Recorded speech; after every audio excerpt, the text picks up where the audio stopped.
పోటీ చేసిన ప్రతి స్థానంలో గెలిచామని, ఇది దేశంలోనే ఒక కేసు స్టడీ అని డిప్యూటీ సీఎం పవన్ కళ్యాణ్ చెప్పారు. అనంత అంబానీ పెళ్లికి వెళితే అందరూ దీని గురించే మాట్లాడారని తెలిపారు. కూటమి విజయానికి జనసేన తీసుకున్న నిర్ణయమే కారణమని పవన్ అన్నారు. మేధో మదనం, ఎలక్షనీరింగ్ కేపబిలిటీ, జన సైనికులు అసలు పోటీ చేయని చోట్ల, మనం పోటీ చేసిన చోట్ల జన సైనికులు చేశారు, వీర మహిళలు చేశారంటే అదొక మన కోసం చేశారు అనుకోవచ్చు. కానీ మన పోటీ చేయని చోట, మనం పోటీ చెయ్యని మిగతా 160 మన మిగతా అన్ని చోట్ల అసలు ఎలా నిలబడ్డారు కూటమికి, తెలుగుదేశానికి కానీ భారతీయ జనతా పార్టీ కంటే నాకు నిజంగా చాలా చాలా ఆనందం వేసింది. అలాంటి జన సైనికులకి, వీర మహిళలకి చేతులెత్తి మీ అందరికీ మనస్ఫూర్తిగా మీకు నమస్కరిస్తున్నాను. అంటే మీరు రాష్ట్రం కోసం తపన పడ్డారు, రాష్ట్ర బాగోగు కోసం తపన పడ్డారు. సో మీ అందరికీ చాలా చాలా మనస్ఫూర్తిగా నేను ఈ సందర్భంగా నేను మీకు ధన్యవాదాలు తెలుపుకుంటా ఉన్నాను. అలాగే మనం అడుగుతా ఉన్నారు, ఏమైనా ఆశించావా నువ్వు పదవులు, ఉప ముఖ్యమంత్రి అవుతామని నేను ఆశించావని? నిజంగా చెప్పాలన్నా నిజంగా ఏమి ఆశించలే. మీరు చూశారు అసెంబ్లీలో కూడా మొట్టమొదటి నేను మాట్లాడినప్పుడు, ఎవరైతే మన దురదృష్టం ఏంటంటే మనందరం కూడా చరిత్రను ఎప్పుడు మర్చిపోతూ ఉంటాం. నిన్నగాక మొన్న వచ్చిన నాయకులు గుర్తుండిపోతారు, కానీ ఈ నేల కోసం ఎవరు త్యాగం చేశారో వాళ్ళు మర్చిపోతూ ఉంటాం. మన అమరజీవి పొట్టి శ్రీరాములు గారి పేరు ఎందుకు చెప్పానంటే, పేరును ఒక డొక్కా సీతమ్మ గారి పేరు ఎందుకు చెప్పానంటే, వారి చేసిన సేవలు మర్చిపోతే మనం కృతజ్ఞహీనులు అయిపోతాం. అందుకే నాకు ప్రత్యేకించి వారి ప్రేరణతో వచ్చిన వాడిని, ఒక వ్యక్తి మన కోసం ఎందుకు త్యాగం చేయాలి, అలాంటి ప్రేరణతో వచ్చాను. అందుకే నేను పదవులు ఏమి ఆశించలేదు. అలాంటి పదవులు ఆశించిన వాడిని నాకు వచ్చి నేనేమి ఎవరిని పదవి అడగలేదు, ఏమి చేయలేదు. మీరు చూస్తే నేను ఎక్కడ కూడా ఎలక్షన్ టైంలో నేను ఉప ముఖ్యమంత్రి అవుతానని కానీ అసలు ఏమీ నేను మాట్లాడలేదు, దాని గురించి చెప్పలే. పదవులు ఉన్నా లేకపోయినా పని చేద్దాం, ప్రజల కోసం పని చేద్దాం, నిలబడదాం, ఈ తప్ప వేరే ఆలోచన లేదు. అలాంటి మనకి ఈరోజున మన ప్రభుత్వంలో భాగస్వామి అవటం మనందరికీ కూడా చాలా పెద్ద బాధ్యత.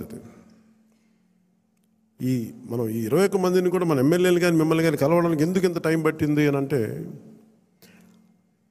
నేను ఎప్పుడు అధికారం నేను చూడలేదు, ఎమ్మెల్యేగా అడుగు పెట్టలే, అధికారం ఎప్పుడు చూడలే. ప్రజలతో పోరాటం చేసుకుంటూ వెళ్ళిపోయాను తప్ప ఎక్కడ కూడా అధికారం ఎలా ఉంటుంది, దాని తాలూకు కష్ట నష్టాలు ఏంటి, దాని లోతుపాతు ఏంటి మనకి ఎప్పుడు తెలియదు. అసలు నాకు బాధ్యత తీసుకోగానే చాలా కీలకమైన శాఖలు మనం తీసుకున్నాం. సివిల్ సప్లైస్,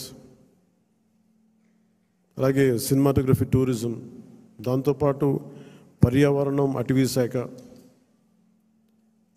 అలాగే పొల్యూషన్ శాఖ, పంచాయతీరాజ్, రూరల్ వాటర్ సప్లై, ఇన్ని కీలకమైన శాఖలు తీసుకున్నప్పుడు నాకు ఒకటే అనిపించింది, చాలా అవగాహన ఉండాలి.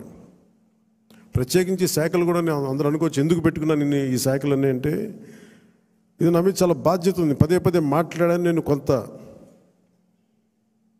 దాన్ని సంపూర్ణంగా ఒక విధి విధానాలు ఏర్పరిచిన తర్వాత సరైన సమయంలో బాధ్యతల నుంచి కూడా తప్పుకుంటాను, ఇంకెవరికైనా కూడా అప్పగించేస్తాను. కాకపోతే అది చేసే ముందు ఖచ్చితంగా విధి విధానాల మీద చాలా బలమైన ఒక విధి విధానాలు బలంగా ఏర్పరిచి ఆ బాధ్యతలు అప్పుడు అప్పచెప్తాను.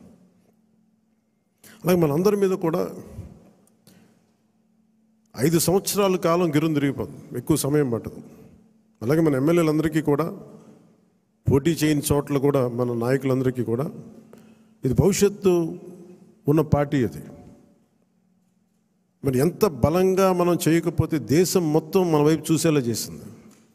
దేశం మొత్తం ఈ రోజున ఎవరన్నా సరే దేశం మొత్తం మీద ఢిల్లీలో ఎక్కడికి వెళ్ళినా నన్ను పదే పిలిచి గౌరవిస్తున్నారంటే అది మీ అందరూ చేసిన కష్ట ఫలితం. అది నేను ఒక్కడిని చేశానని కానీ, నేను ముందు నడిపించానేమో కానీ, నాతో పాటు నడవడానికి మీరందరూ ఉండి 21 మంది మనకి సభ్యుల్ని, 2 పార్లమెంట్ సభ్యుల్ని గెలిపించుకొని తీసుకెళ్ళటం ఆషామాషే విషయం కాదు.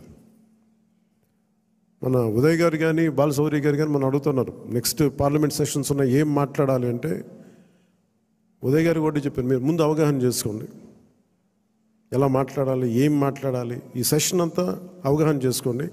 ఏదైనా కీలకమైన పరిస్థితులు అంశాలు ఉంటే సీనియర్ పార్లమెంటేరియన్ బాలశౌరి గారు ఉన్నారు, ఆయన ముందుకు తీసుకెళ్తారు. ప్రధానమంత్రి గారితో కూడా చెప్పేటప్పుడు ఏం మాట్లాడాలని అడిగితే ఉదయ్ గారికి బాలశౌరి గారికి ఒకటే చెప్పాను.